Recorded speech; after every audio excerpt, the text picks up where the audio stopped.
जोत्नु सदाबाट भइरहेमा हेर्न सक्नुहुन्छ यो एफजेड को इन्जिन चाहिँ दामी तरिकाले फिटिङ भइरहेको छ सबै सामान आइसकेको छ एयर फिल्टर भइगयो यो भइगयो ग्यास फिल्टरहरु भइगयो त्यसपछि क्लब एसेम्बली भयो यो क्लब फिल्टरहरु भयो सबै यो जेन्युइन पार्ट है जेन्युइन ओरिजिनल सबै यो टेन्सरहरु भयो हार्डवेयर भयो त्यसपछि यो सिलिन्डर किट भइगयो दामी तरिकाले फिटिङ भइरहेको छ बवाल हुन्छ यसको फेरि पुरानो सामानहरु यो सबै प्याक भइसकेको छ केम साफ्टहरु हेडहरु सबै दामी तरिकाले प्याक भइसकेको छ यो क्रेकहरु पनि प्याक भइसकेको छ यो गियरहरु टक्क पुरानो सामानहरु यहाँ छ सबै पुरानो सामानहरु हो यहाँ हेर्न सक्नुहुन्छ बेरिङ यसो बेरिङ सिङ सबै गइसकेको थियो खतरा वाला काण्ड भएको थियो मोबिलले सुकेर पुरै आगो भएको थियो के इन्जिन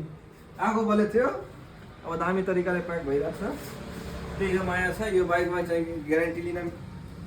पर्दैन हामीलाई झन् टेन्सन फ्री हुन्छ किनभने सबै सामान यो कस्टमर दाजुले पारिएर आफै ल्याउनुपर्छ